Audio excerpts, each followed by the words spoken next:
sem strašno vesel, da smo za zadnjo premiero letošnje sezone v tako velikem številu.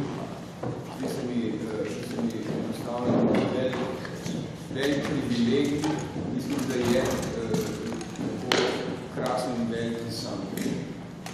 In mislim, da se tako obširno igro zelo težko kjerkoli ljudje vse jaz pomislim. Zdaj, preden bom Ivici dal besedo, bi samo povedal, da par besed, tako da nekako klasiramo znotraj sezone Jugoslavijo mojo deželo. Celo sezono se skozi ponavljam, mogoče to komu ni pomembno, meni pa je, tega, da imam neko obdobje razmišljanja o tem, kako je ta sezona potekala. Celo sezono govorimo o identiteti, pa govorimo skozi razne tekste, ki so bolj ali manj potrajali od tega našega trenutka, ampak vseeno govorijo pravzaprav samo o nas, o tem, kaj smo, kje smo, kakšna družba in naprej, skozi razne spektre.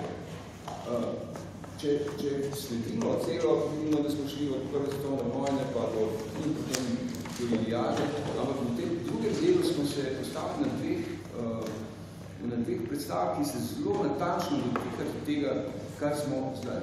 In sicer Kafkov grad, ki svojo statiko in svojo nepremično situacijo, ki je točno taka, kot je v današnjem času, govori o nas sami in ta izkušnja Jugoslavija, moja dežela, je pa pravzaprav tista, ki jo vsi poznamo.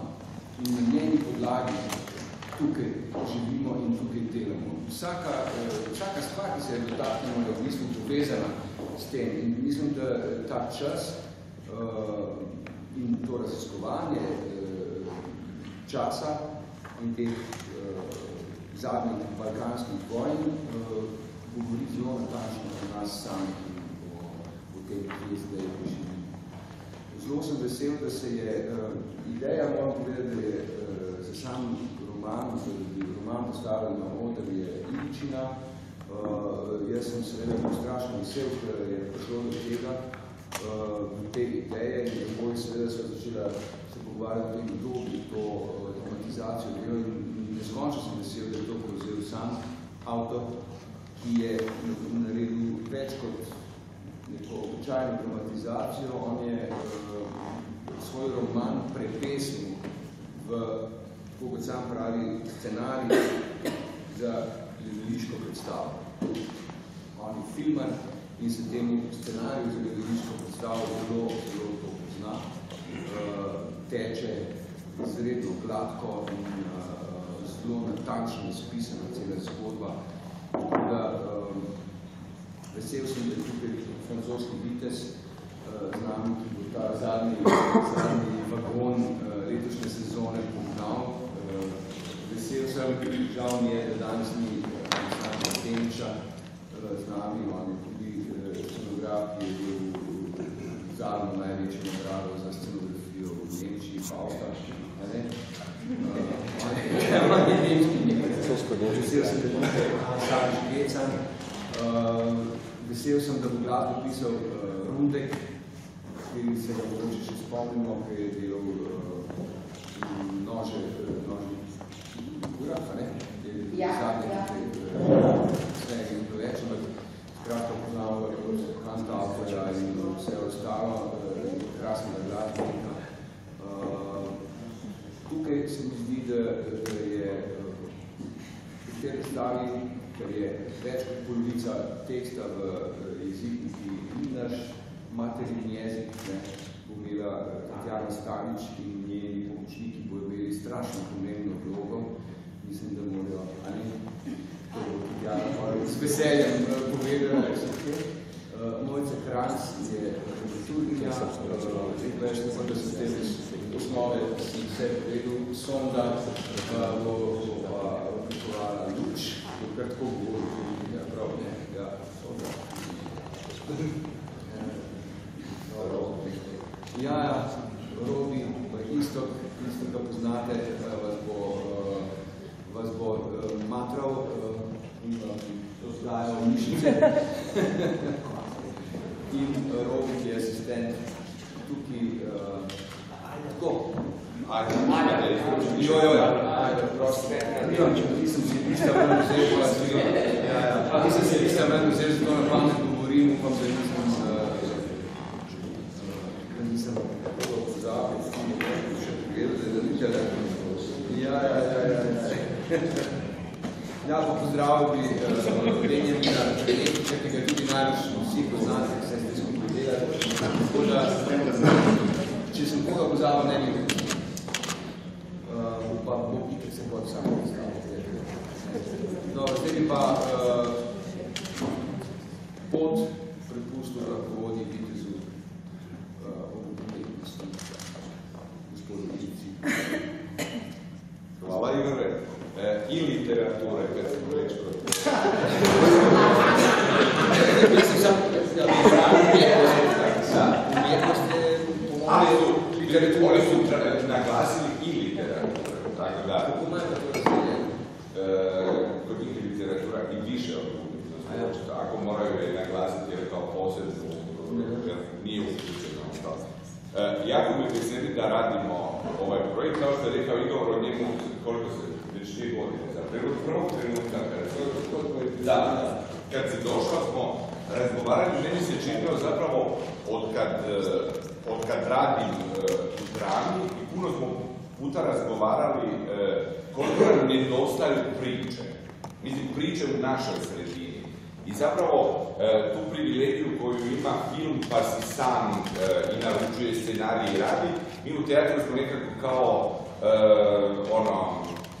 siroča, jer nemamo puno autora i stalno vrebamo, a zapravo teatar teško živi bez autora. Mislim, živući pisci koji znaju napisati nešto o svom vremenu stvaraju pravi teatar. Mi se uvijek služimo Grcima, Šekspirom ili starim autorima, samo zato jer zbilja nam jako nedostaju priče. A u današnjem vremenu kako je, u pravom smislu vremenu krize je priča zapravo lijek, kao spašavanje od užasa u kojem živimo. I kad se sjetimo zapravo da je teatar prije 2000 godina nekako i nastao u isto vrijeme u staroj Grčkoj govorimo, jer ovaj teatar kakav mi poznamo, nastao je zapravo kao odgovor na krizu. Ljudi su već, otprilike, to je prva civilizacija koja živi život sličan našem, koja ima ista pitanja, ratove, egzistencijalne krize, siromaštva, intimne krize, civilizacije koje su živjele ranije, su ipak živjele u nekom mitološkom vremenu koje teško možemo rekonstruirati. Vjerojatno su u nekim područjima slične, ali to nije bilo zabilježeno kao kod Grka. I teatar je došao kao odgovor na one strahove koji su ljudi u tom vremenu postavljali sami sebi. Prvenstveno strah od rata. To je nešto što je zapravo jedan možda od ključnih razloga za nastanak tragedije, pa onda komedija opet kao neki lijek koji nas spašava od banalnosti života. I nije slučajno da je zapravo teatar nastao u isto vrijeme kad i filozofija. Kao da su ljudi, civilizacija se već dovoljno razvila, da su ljudi imali i dovoljno vremena uživati u nečem sa strane, a strahovi su se gomilali. I te su strahove tjerali od sebe preko lijekova koje su bile priče. Mi uvijek zaboravljamo na neki način, kažem, priče zgodbe, kao nešto što je pričajući ono što se događa oko nas, bi se u isto vrijeme spašavali od straha, od smrti, od straha, od neke kataklizme.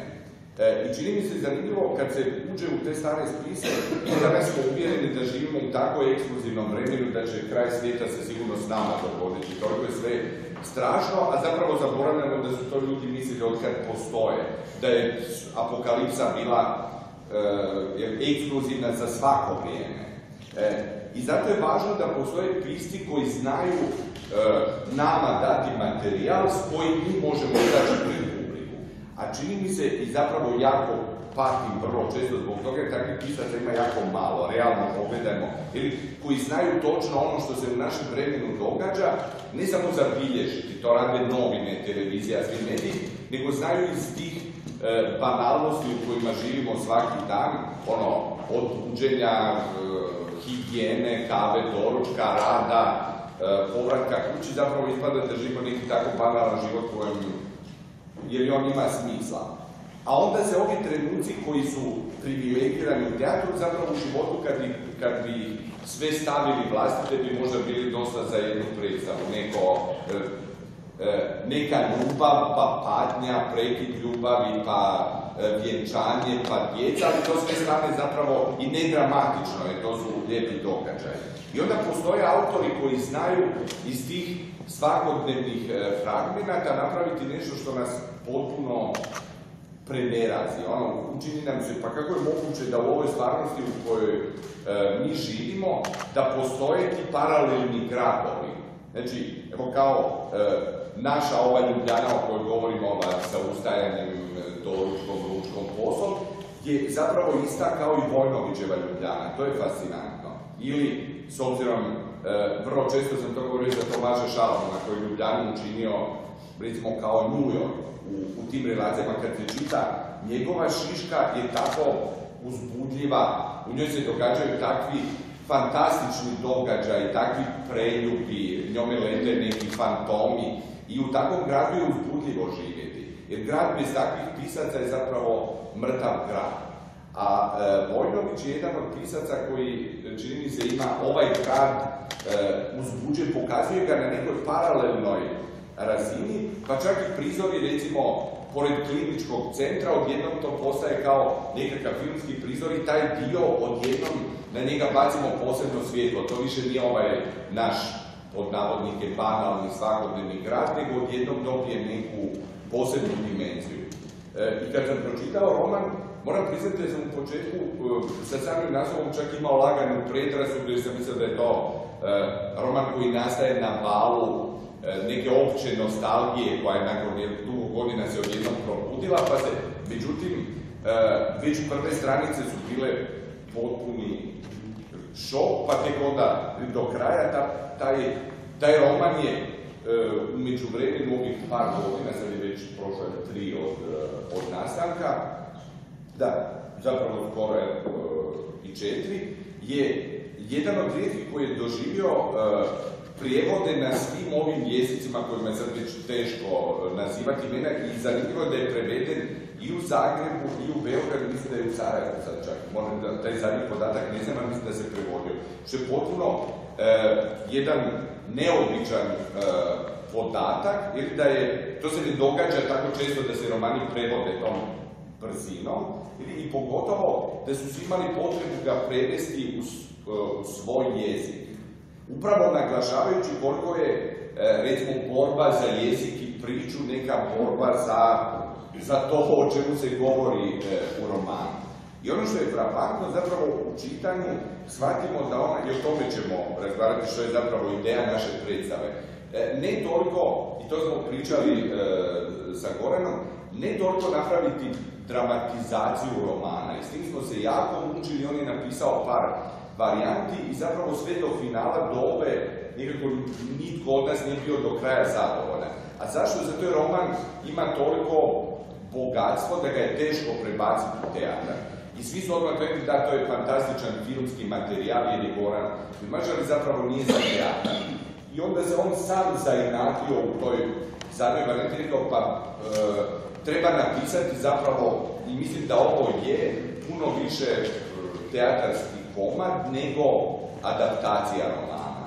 Mislim, jer će nam u adaptaciji nam uvijek nešto fali.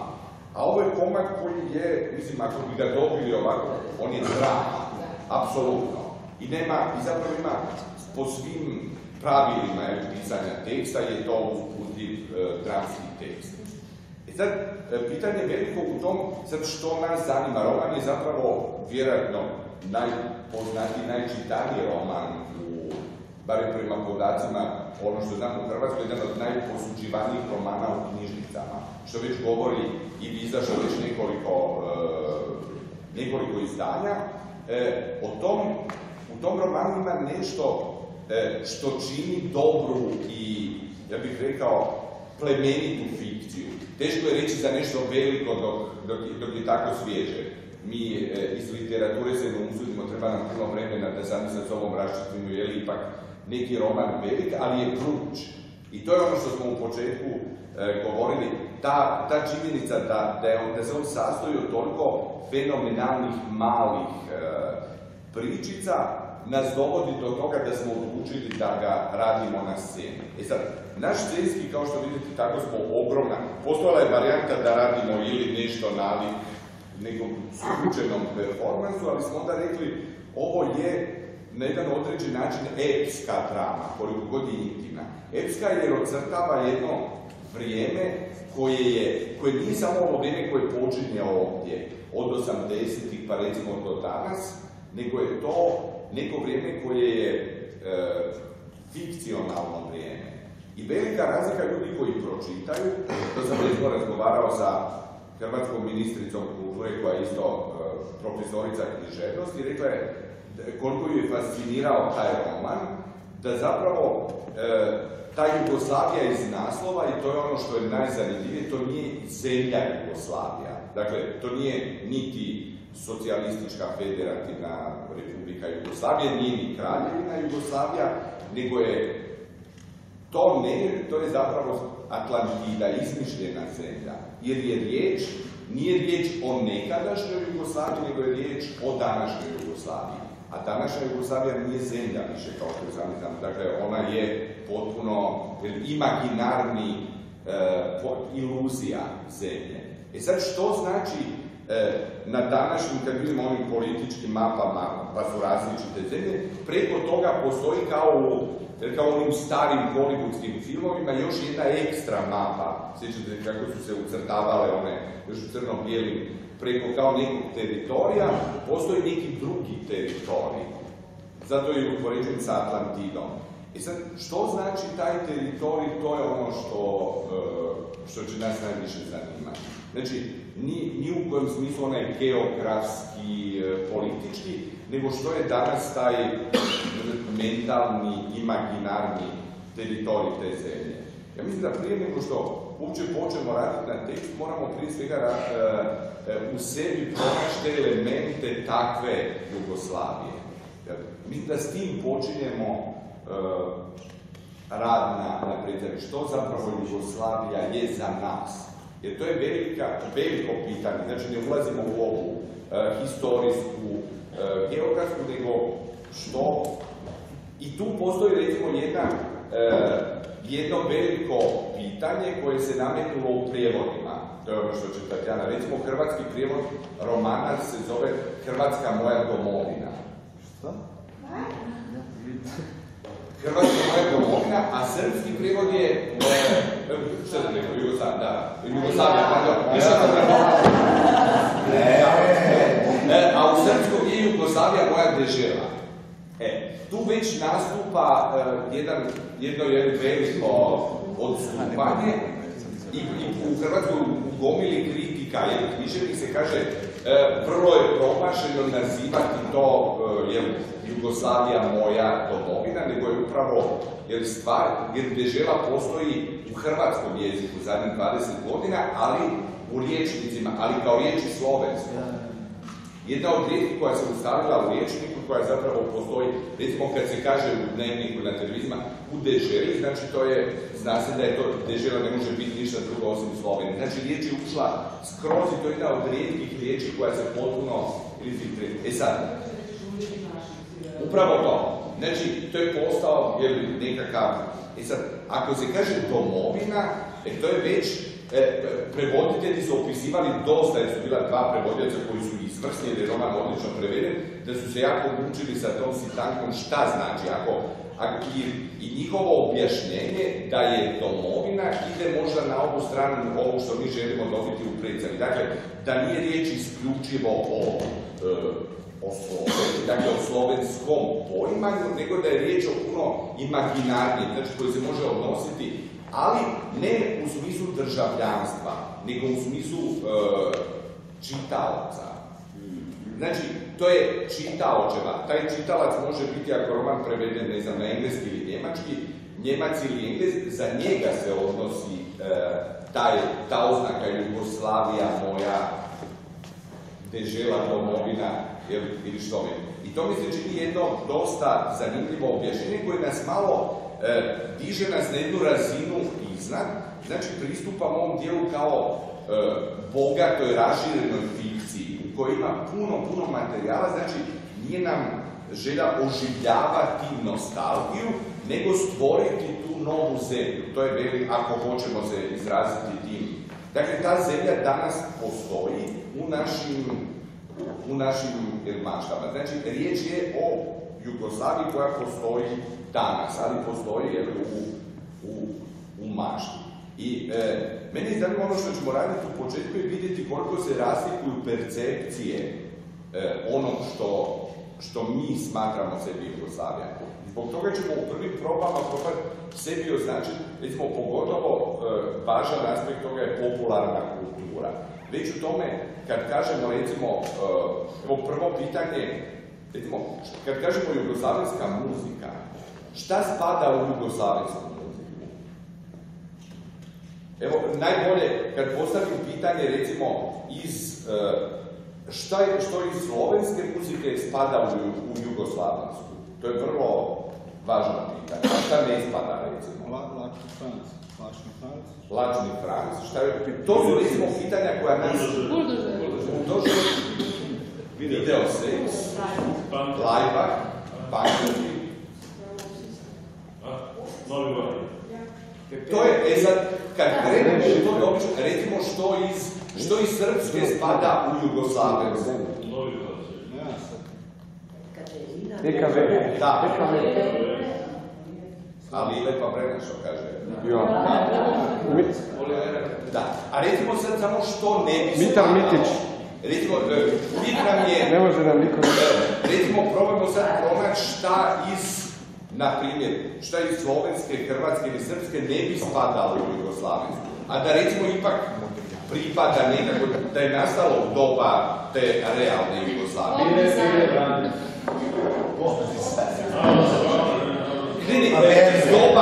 Iz doba Jugoslavije, ne današnje, danas uvijek možemo reći na to. Mateja Koležnik spada. Što se nije fiksiralo kao ideja, to je važno. Bravo, ne? Recimo, ali ajmo više u pop, recimo Auseniki ili čak, evo na primjer tipičan slučaj, Auseniki to su i dalmatinske klape, one ne spadaju u jugoslavensku muziku, što je bizarno, a postojale su. Recimo, niko neće reći kad kaže jugoslavenska, povezati to sa, ne znam, niti sa Ausenikima, niti sa klapama, na primjer. To uopće, a postojale su, mislim, u to vrijeme su, ali nisu ušle u taj zašto. Da, ali recimo, da li su neke etno ušle ipak?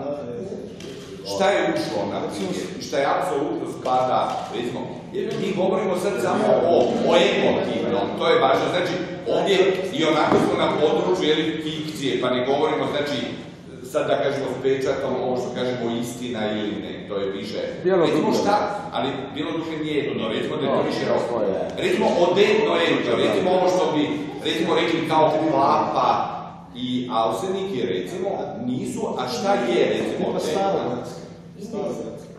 Starogradske i šta još? Sevdah. Jako zanimljivo. Recimo, Sevdah se u emotivnom, ne govorim uopće ovdje muzikološki, je prihvaćen kao ju muzika. A recimo, evo sad uzimamo klape i Auseniki nisu. Znači, to se smatra već potpuno. A Sevdah je skoro kao srce, tako se doživljava. Znači, gdje god se izvodi se smatra, jer to je bosanska, ali je oživljava taj kao, recimo, jugoslavenski